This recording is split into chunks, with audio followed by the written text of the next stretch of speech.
देखिए ये बड़ा अच्छा सवाल है जो 2014 में आया था ये एडवांस में। तो कह रहा है कि parallel rays of light of intensity 912 watt per metre square are incident on a spherical black body kept in a surroundings of temperature 300, है ना। तो कह रहा है कि 300 केल्विन जो है वो सराउंडिंग्स का टेम्परेचर और इतना लाइट या इतना रेडिएशन इसके ऊपर इतनी इंटेंसिटी का रेडिएशन इंसिडेंट कर रहा है, लेकिन पैरेलल कर रहा है, पैरेलल रेज। ये बड़ा इंपॉर्टेंट, ये की पॉइंट है बेसिकली, है ना। बाकी सब डेटा दिया हुआ है, स्टीवंस कांस्टेंट वगैरह दिया हुआ है, फाइनल टेम्परेचर पूछा है। ठीक है, कैसे अप्रोच करेंगे। इंटेंसिटी तो आपको पता ही होगा, इंटेंसिटी मतलब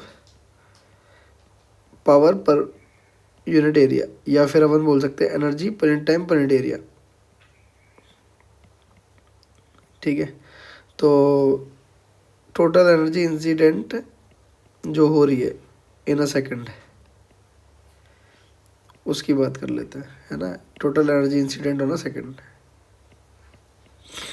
एनर्जी इंसिडेंट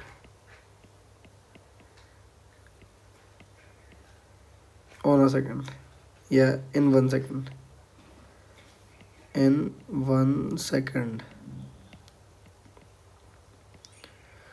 ये पैरेलल रेस की वजह से निकाल रहा है। ठीक है, तो कितना एनर्जी इंसिडेंट कर रहा है, 912 into area into 1 second.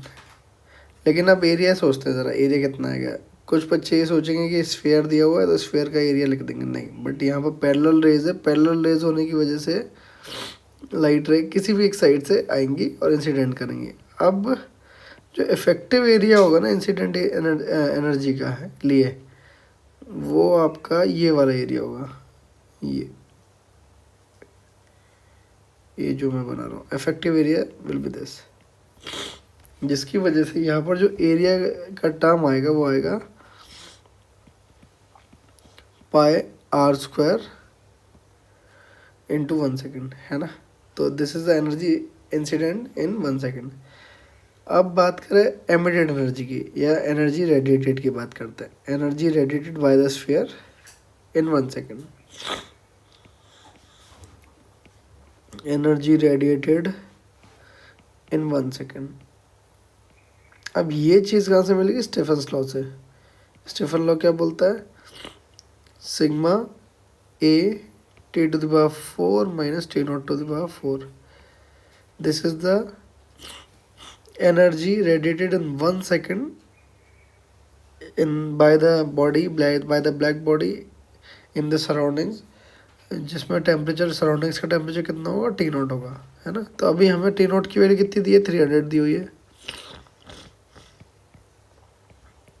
Okay, सो अब हम क्या करेंगे, क्योंकि हमें पता है कि फाइनल स्टेडी स्टेट में टेम्परेचर निकालना, तो स्टेडी स्टेट में क्या होगा कि जितना एनर्जी इंसिडेंट कर रहा है और जितना एनर्जी रेडिएट कर रहा है या एमिट कर रहा है वो दोनों बराबर हो जाएंगे। तो Q इंसिडेंट बराबर Q एमिटेड। अब इसके बाद इसको लिख लेंगे बस और सॉल्व कर लेंगे। बाकी इस क्वेश्चन में वैसे बड़ा कुछ है नहीं। 10 टू द पावर, ये तो हमें इतना ही दिया है, pi are square equals to sigma, sigma की वैल्यू होती है 5.72 10 टू पावर -8, है ना। ये दी हुई है अपन को क्वेश्चन में। और एरिया, अब यहाँ पर जो एरिया आएगा ना, क्योंकि ये रेडिएट तो चारों डायरेक्शन में करेगा, एमिट तो चारों डायरेक्शन में करेगा इस तरह से, तो इसी वजह से ना मुझे एरिया ऑफ द स्फीयर लेना पड़ेगा। यहाँ पर मुझे एरिया ऑफ स्फीयर लेना पड़ेगा क्योंकि ये हर डायरेक्शन में एमिट कर रहा है। तो 4 pi are square in 1 second, और ये T to the power 4 minus T naught, T naught मतलब 300 की पावर 4। अब पाई आर स्क्वायर कट गया, बाकी इसको सॉल्व करेंगे। अब टी टू द पावर 4 300 की पावर 4 इक्वल्स टू 912 बाय 4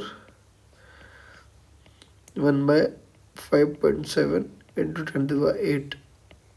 जब आप इसे सॉल्व करेंगे इस वाले टर्म को तो हो जाएगा 40 इंटू 10⁻8। अब t⁻4 इधर और ये उधर जाएगा तो सिंपली सॉल्व करना है, इसे कोई भी सॉल्व कर सकता है। 81 इंटू 10⁻4, 121 इंटू 10⁻8, 10 टू टी की वैल्यू फिर बन जाएगी अपनी 121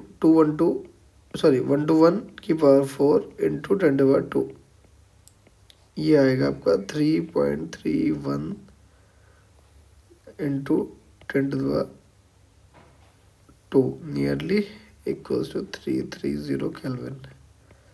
तो इसके अकॉर्डिंग ऑप्शन ए हमारा सही आंसर हो जाएगा।